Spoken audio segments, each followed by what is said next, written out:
Water signs, tignan po natin kung ano ang mensahe para sa iyo ngayong araw. Keep in mind po na ito ay general reading lamang, so hindi po lahat ay makaka-relate, so be open-minded.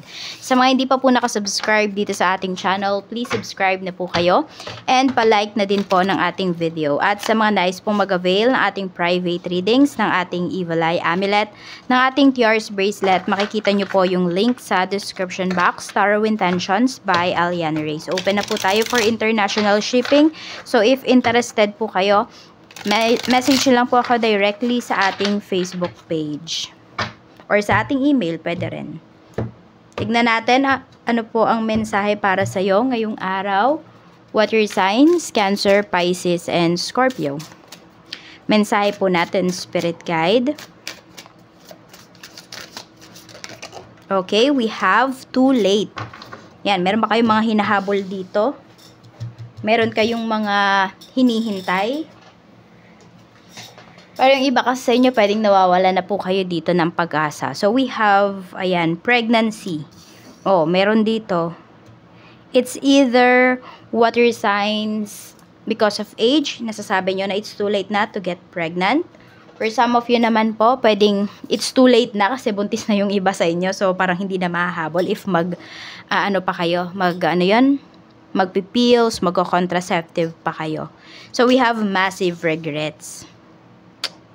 Okay, meron dito na may problema because pwedeng may nabuntis.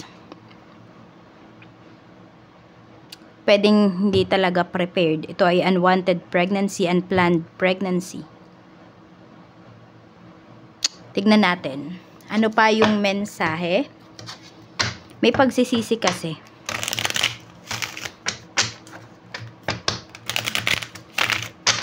Pwede rin may umako na dun sa responsibilities. Kaya nagsisisi. Kasi pwedeng napatunayan na sa kanya pala yun. Pero tinatanggi kasi nung umpisa. Tignan natin. May malaking regret dito. Okay, so pwedeng water signs, kayo yung may regret kasi pwedeng hindi ninyo masyadong naalagaan yung mga anak ninyo. Alam nyo yun, pwedeng hindi nyo sila nakasama. Meron din naman po dito is pwede po na hindi kayo okay ng parents mo. And parang it's too late na. O kasi pwedeng ngayon nyo nare-realize or basta ganun.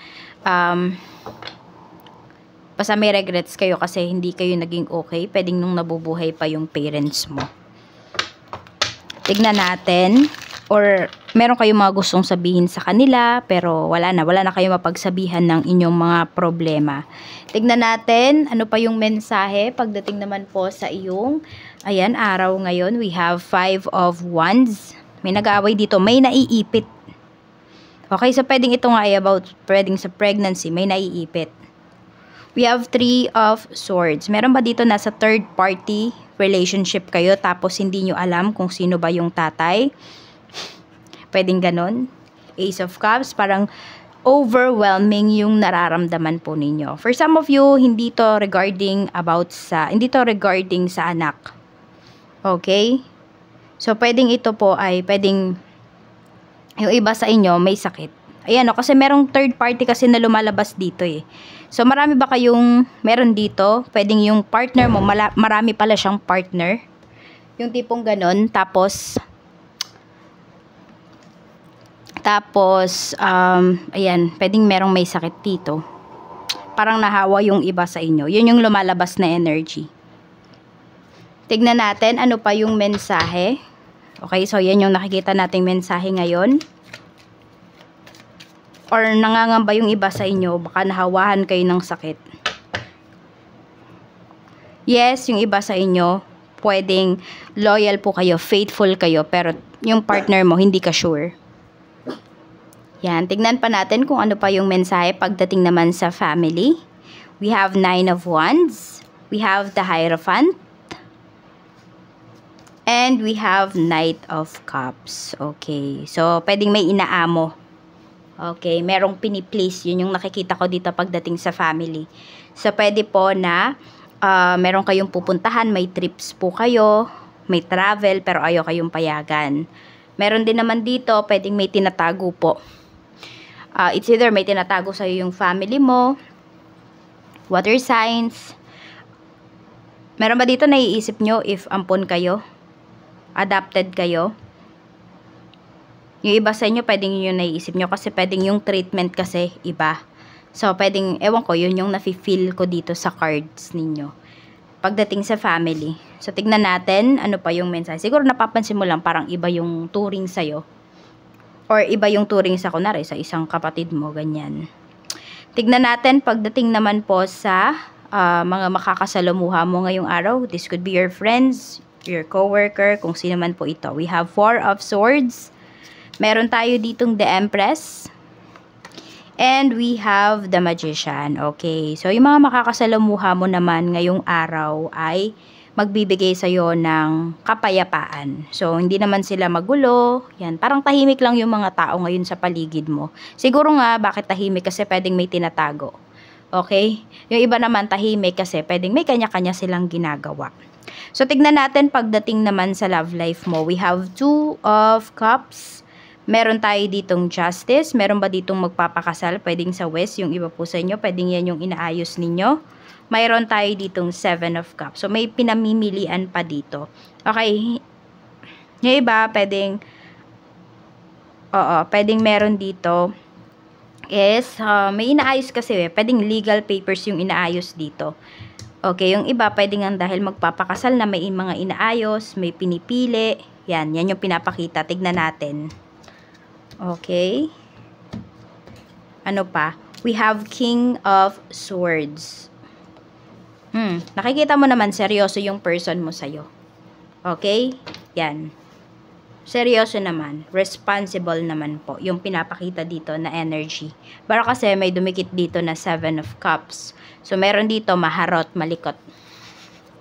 Kaya, pwedeng siguro pass yun. Okay, so yung iba sa inyo, pwedeng yung ka-deal po ninyo. Hindi ko sinasabi na maharot dahil naging single mom or single dad kasi maharot. Meron kasi dito may multiple partners before. So, yun. Tapos yung iba naman sa inyo, pwede po na yung ka-deal ninyo, water signs, ay single mom or single dad. Ayan. Tignan natin, ano pa yung mensahe. Kasi parang meron kayong haharapin dito together ng person mo. Parang meron kayong pupuntahan, kakausapin po ninyo. Tignan natin ano pa yung mensahe pagdating naman sa kaperahan. We have the Tower. Mayroon tayo ditong 6 of Pentacles. Medyo mag-ingat po kayo at baka mapagastos kayo dito ng wala sa oras. Ayan. So, parang ganito. May pagkikita, tapos mapapagastos ka. Water signs. Okay? So, parang mantitreat ka. Ganun yung mangyayari dito. Okay? So, meron din naman dito, pwedeng may pinapaayos po kayo na about sa sustento o inaayos kayo regarding sa sustento. May pagbibigay naman kasi dito. Kaya lang parang biglaan siya. Hindi ko alam isang biglaan. Parang ganon. Basta medyo malaking pera kasi yung ilalabas po ninyo water signs ngayong araw. Sabihin natin yung malaking pera na yun depende sa laman ng wallet nyo po. Tignan natin 300 kasi yung naririnig ko dito. Hindi ko alam kung 300 pesos yan or 300,000. Tignan natin ano pa yung mensahe. Pagdating po sa ayan, tignan naman natin pagdating sa negosyo. Kamusta po ang negosyo, Spirit Guide? We have 7 of Pentacles. Meron tayo ditong 4 of Pentacles. At meron tayong 10 of Cups. Ang ganda ng energy pagdating sa negosyo. Okay? So, ayan, busy. Lahat may ginagawa. Kung meron po kayong mga staffs, hindi naman sila nagpapabaya pagdating dito sa inyong negosyo. Maganda nga yung energy kasi nagtutulong-tulong po kayo dito. Okay, pwedeng ito ay family affair, family business for some of you. Ayan, pwedeng home-based business lang ito. Meron dito, pwedeng more on sa foods po yung inyong binebenta. So, pwedeng yung bahay ninyo, ginawa ninyong restaurant, ganyan, yung baba. Diba uso yung mga ganun, yung may silong yung bahay. Pwede po, ganyan. So, tignan natin, ano pa yung mensahe. Basta okay po yung inyong sales for today. Tignan natin. Okay. Pagdating naman sa trabaho, we have 6 of Wands. So, meron dito kung ano man yung matagal nyo nang hinihintay pagdating po sa inyong trabaho, marireceive nyo na siya ngayong araw. Ayan, kung ano man itong matagal nyo nang hinihiling, minamanifest. It's never too late. We have the devil. Okay. So, ayan, parang gustong-gusto nyo talaga to eh. Yung position na to, gustong-gusto nyo po talaga yung trabaho na to. Kaya parang, yung iba sa inyo, ayan, pwedeng nagmamanifest talaga kayo. Yung iba sa inyo dito, kung ano-ano na yung ginawa ninyo para makuha po ninyo yung promotion na yan or yung opportunity na yan. So, sulit naman, hindi naman po kayo mabibigo. 25, 10, 44, 41, 27, and 31. Yan po yung inyong mga lucky numbers. Maraming salamat po sa walang sawang pagsuporta ninyo dito sa aking channel. Mag-iingat po kayo always and more blessings to come.